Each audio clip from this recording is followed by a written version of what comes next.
Hello everyone and welcome back to our reading of Ancient Mysteries. Today's chapter, The Plain of Nazca. In 1927, Toribio Mexta Zaspe was piloting his night aircraft over the Nazca Plain in Peru. He happened to glance downward and could hardly believe what he saw. Drawn across the surface of the desert were hundreds of lines and dozens of pictures. Zaspa could make out birds and spirals, together with long straight lines. As soon as he landed, Zaspa reported his find. In the years that followed, the markings on the Nazca Plain have been thoroughly investigated. Scientists now know how many lines and drawings exist on the plain, and how they were constructed. However, mystery still surrounds the question of why the lines were created. For 40 years, Maria Reiche, a German teacher, investigated the lines. She carefully mapped and recorded the markings.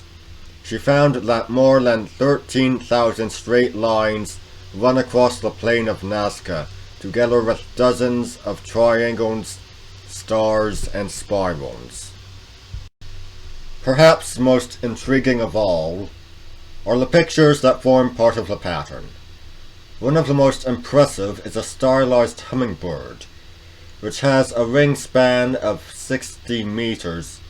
Other animals of impressive size include a spider, a monkey, and several birds.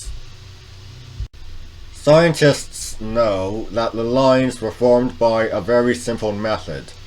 The sandy soil of the Nazca Plain is a pale yellow. On top of this sand lies a layer of black stones and pebbles. The lines were created by removing the black stones to reveal the light sand beneath. Scattered beside the Nazca Plain are many pieces of broken pottery. Scientists have recognized this pottery as belonging to a culture that existed between the years 400 BC and 600 AD. Designs on some of the pots resemble those on the plain. The Nazca lines were constructed by the Indians of this culture. The most mysterious feature of these pictures and lines is that they cannot be viewed from the ground. Seen by a visitor on foot, the lines appear to be jumbled furrows in the ground. It is only when seen from the air that the lines can be recognized as patterns and figures. Exactly why the Indians should want to mark out patterns they could not appreciate visually, nobody really knows. However, several suggestions have been made.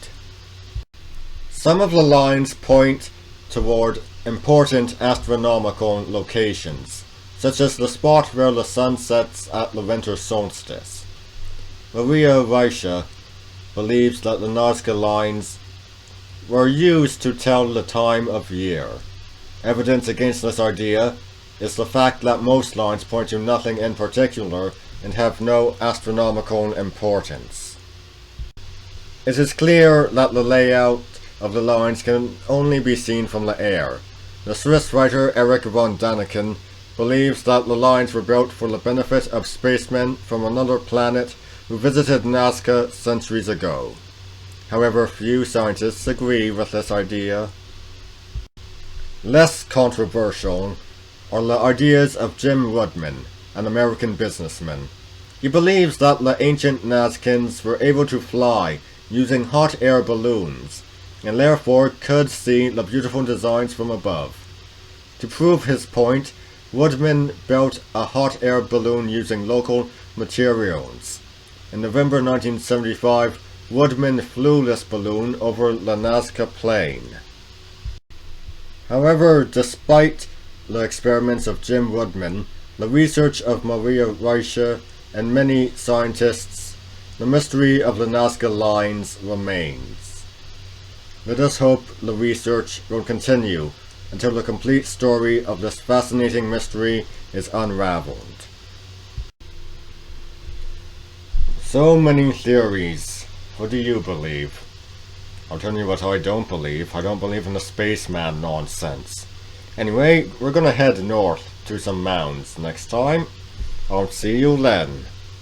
See ya!